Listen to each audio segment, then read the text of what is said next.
As we saw in the algebraic manipulation section, there are several different ways to write Boolean functions. Today we're going to explore a couple of standard forms for Boolean functions called sum of products and product of sums. In order to get to these forms, we need to know about product terms and sum terms. A product term is a logical product of different terms, and a sum term is a logical sum of different terms. We can use truth tables to define a Boolean function and can derive an algebraic expression for the function by finding a logical sum of product terms for which the function assumes the binary value of 1. A product term in which all the variables appear exactly once is called a minterm. The variables can be complemented or uncomplemented. A minterm represents exactly one combination of binary variables in the truth table. You can see them in the small m sub I in this table. A sum term that contains all the variables in complemented or uncomplemented form is called a max term. In this table you can see the 8 max terms for 3 variables. Min-terms and max terms are actually complements of one another. Min-terms have the minimal number of ones in the table, while max terms have the maximum number of ones in the table.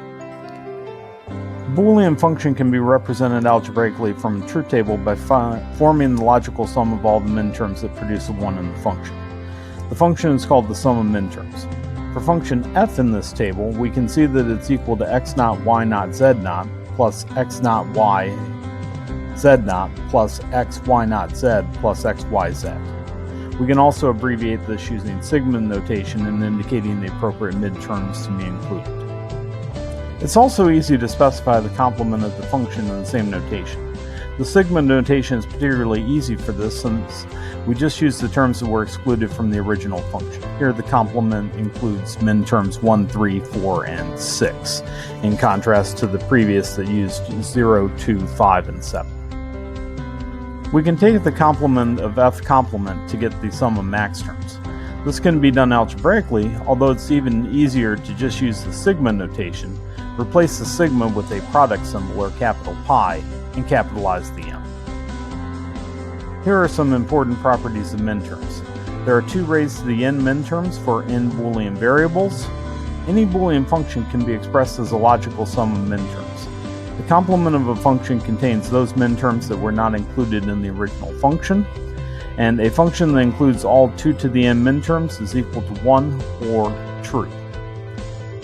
A function that is not in sum of min-terms form can be converted to that form by using its truth table, but this form usually has more terms than are strictly necessary.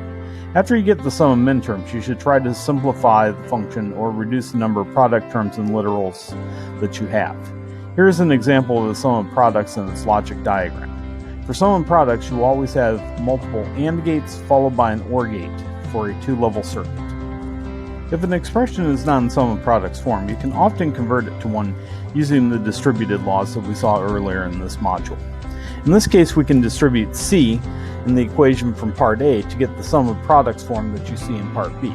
And we go from a 3-level circuit down to a 2-level circuit. Another standard form of expressing Boolean functions is the product of sums, which corresponds closely to our use of max terms. Here we end up with a gate structure that consists of groups of OR gates for the sums, followed by an AND gate for the product. Thanks for listening. Make sure to keep up to date with the lessons pages on La Lima.